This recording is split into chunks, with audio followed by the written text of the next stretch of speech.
form, and how I've used Gelflex and poured liquid Gelflex to create a Gelflex form which will in fact become the sort of positive form for a two-part press mould, which I'm going to be making next. So I'm going I put the videos up on YouTube last night, and thanks for watching, that's great. We've got some feedback, I've got some feedback and some comments, and I'll respond to those during this because there is a bit of a boring part where I mix the plaster of Paris. It's just occurred to me that I've moved something. Oh, here it is. There, I thought I'd left this outside. So in preparation, because you remember we made two, I've just set this Gelflex form back into the container, and I've built this little plasticine barrier so that I don't have to pour plaster down there and sort of waste materials and make the whole thing bigger than it needs to be.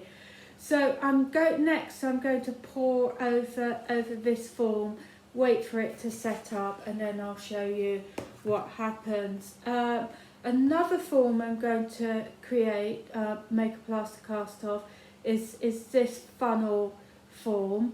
The other one did turn out sort of 80%. I'll touch on that another time, but this one is good to go. So I'm going to pour over this too. Now I needed a barrier, and the barrier is going to be this in this instance.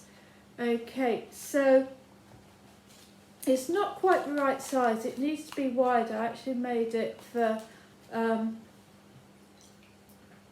actually I will do this. It's not 100%, but I'm thinking it's good enough. I will do this.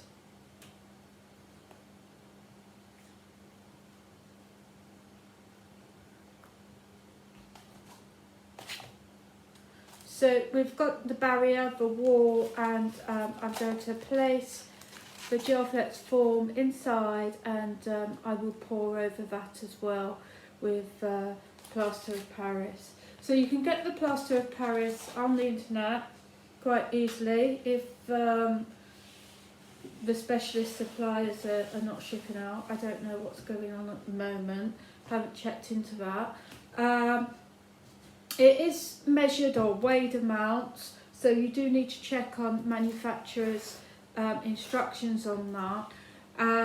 So you put the water in a jug first, and I just spoon it in. It's up to you how you pop it in.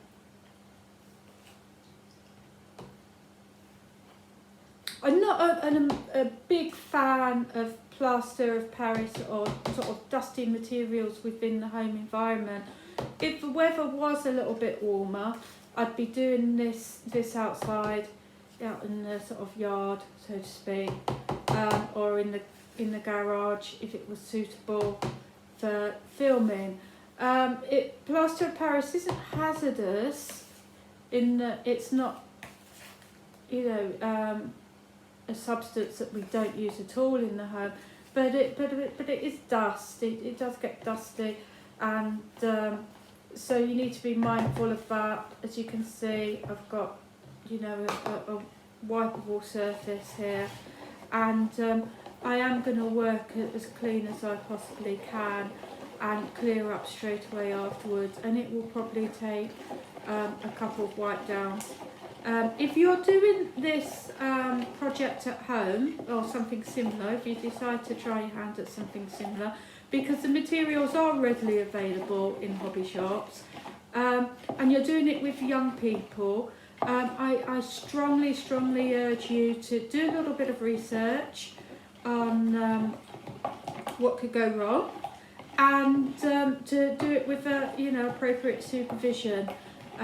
Because things can go wrong, but if you're there, they won't. That's all I'm going to say about that one.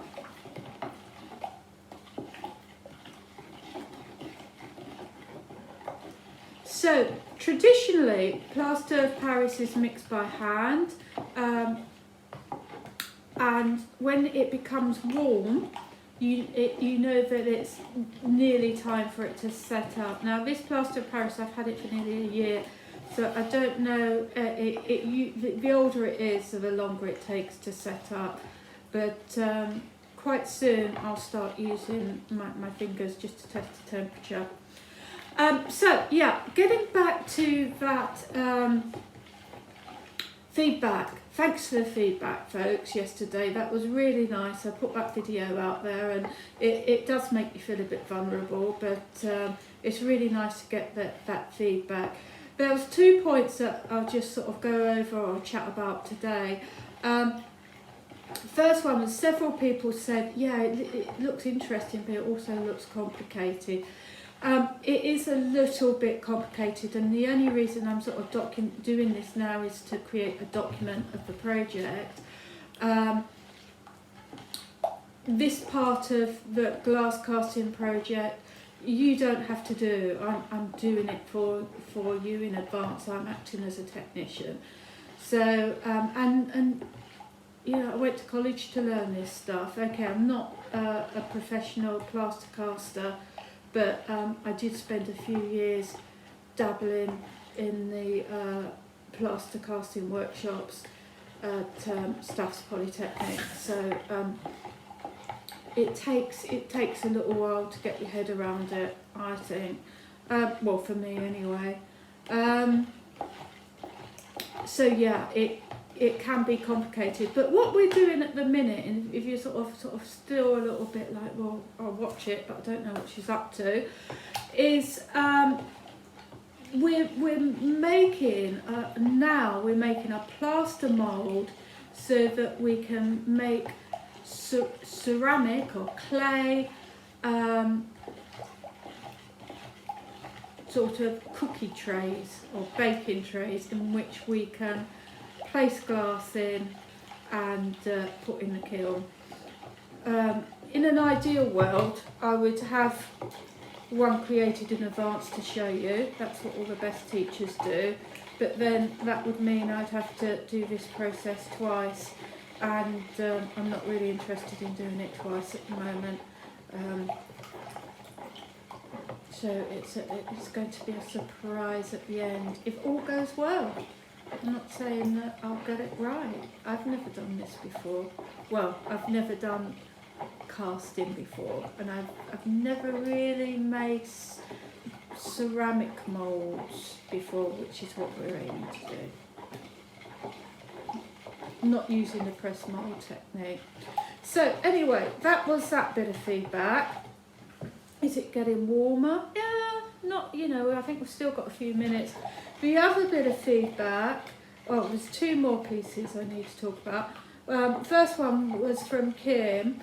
That was a lovely piece of feedback, Kim. I really liked it, you know, because Kim said she was looking forward to placing some photographs inside the glass casting, and you know, that's a lovely idea. It's sort of, you know, it's becoming a memory piece. It's becoming personal. So I do like that. The way in for that, a bit of sort of homework. If you want to place images inside your glass, there's a couple of options to consider. If you've got something quite graphic, such as a photograph, I suggest we think about making those photographs black and white in the first place. That's your first step. And then we'll take those black and white copies and look into ordering a small batch of LIFO decals, LIFO transfers, very, very much comparable to you know, the decals that go on China pottery, but we'll look into sort of getting you some of your own photographs on that. So homework will be to select a few photographs. You might want to select some images of some, you know, parents, grandparents, children, pets. you know, whatever's personally meaningful to you, or whoever's personally meaningful to you. Maybe not just their faces. I mean, I did a whole piece about my nan, and you know, I sort of got some photographs and selected pieces of dress fabric and curtain fabric from the photographs, and put those inside the piece of art, sort of encapsulated them inside that. So, you know, there's a bit of fun there. There's a bit of scaling up and scaling down if you've got some printers at home. That could keep you busy while we're waiting to meet. Now, I think this is beginning to... No, it's not warm yet. I'm supposed to pour it as soon as it becomes warm, and it's going to take longer because, number one, it's not a particularly warm day, and number two, the plaster's a bit old. So yeah, Kim, that's lovely. We can do that. We will do that. Especially if a few people want to do it, it makes it more affordable. Another way in with image making is we can do some copper foil in there. Again, you know, you can draw and cut sort of in the style of Matisse when he did his paper cutouts, but we can do that with copper foil and encapsulate those into the glass. And I quite like that. You get some lovely results on that. I did try and print some photographs off of this, of some artwork before I started the video, but the new printer wasn't being cooperative, or the Wi-Fi wasn't, I don't know.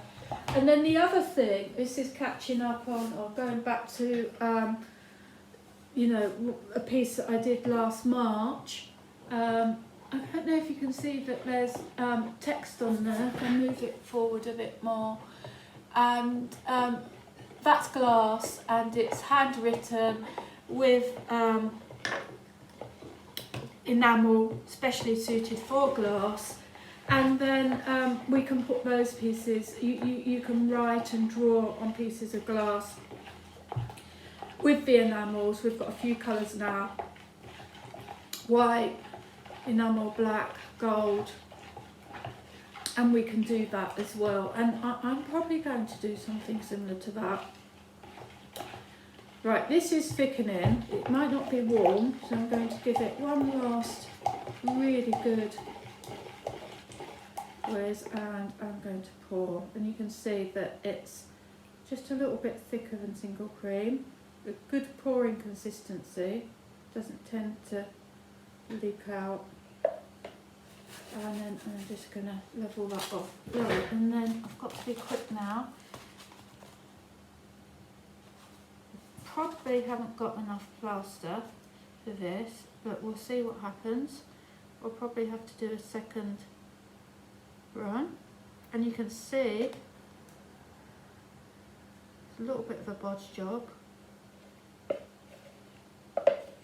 which tends to happen to me quite a lot in plaster workshop at the end. I sort of go, oh, I didn't get enough, so I didn't weigh it, didn't do this, didn't do that. I definitely come at it as an artist and not an engineer.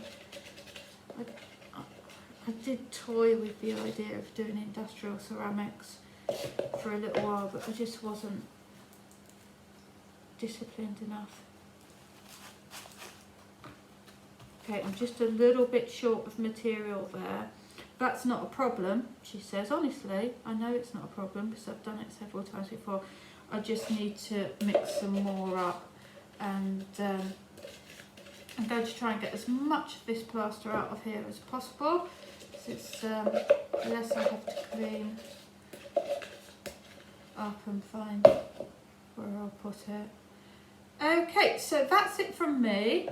I am going to get this cleaned, and as a priority, and I will get back to you shortly. When these are set up, we will and gone hard, we'll flip them over, pull the gel flex off, and do the other side. So I'll do that today, put that video up later on as well, and then tomorrow we can look at how these moulds will be used to make the ceramic pieces.